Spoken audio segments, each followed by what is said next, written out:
For my next 10 pounds, I went to Rome. I'd always wanted to go to Rome and see the grandness of it, the scale of it, the importance of it in our history. Yay! It's Rome. The first thing that I saw there was the Colosseum and the Roman Forum. And I'm really glad that I ended up taking a tour because the lines there are just insane. There's so many different lines, and it gets really confusing trying to navigate which line to go into. So the nice thing about a small group tour is that they navigate all the lines for you, and you just kind of follow them to be able to get all the way through and into the Colosseum. And when you're into the Colosseum, it's crazy cool.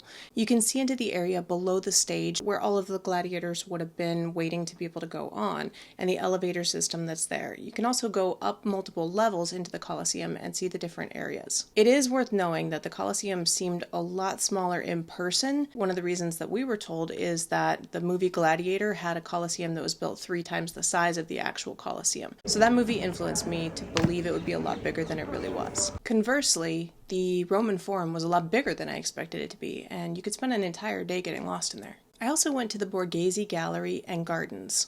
That gallery has amazing art by Rubens, Caravaggio, and Bernini. The Borghese Gardens are gigantic, and they have a playground that's really fun for kids. They also have these motorized bicycles that you can rent for 4 people. We're on a 4-person bicycle pedaling through the Borghese Garden. With those, you can go around the entirety of the Borghese Garden without getting too tired. Max speed. Whoa, golly. Whoa. Oh, God. Okay, let's go fast.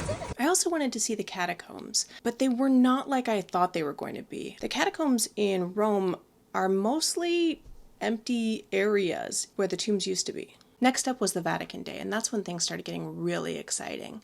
St. Peter's Basilica in the Vatican is this intricate, Baroque, detail-oriented masterpiece filled with art and sculpture. It's home to Michelangelo's Pietà, but it's good to know that that's kept pretty far back from visitors with a glass pane between you and it. You can also climb the dome in St. Peter's Basilica.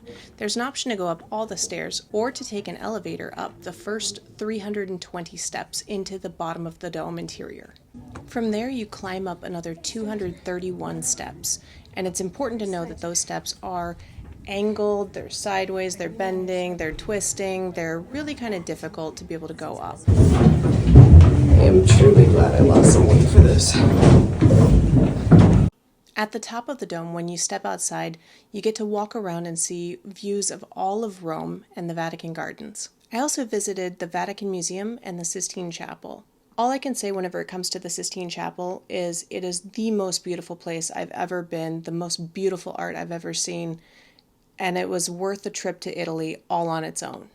I stayed at the Hotel Mascagni. They downgraded our rooms that we had prepaid for. They didn't apologize for this or attempt to make it right or compensate us for the room difference, which I found really strange. When I asked if I could just pay more to be able to get some better rooms, they said that they were totally booked. The rooms they gave us were tiny and not like the ones depicted in the website. The showers were really small with extremes of hot and cold temperatures. The water sprayed all over the bathroom, so the bathroom was constantly soaking wet. And every time you took a shower, there was about 3 inches of standing water.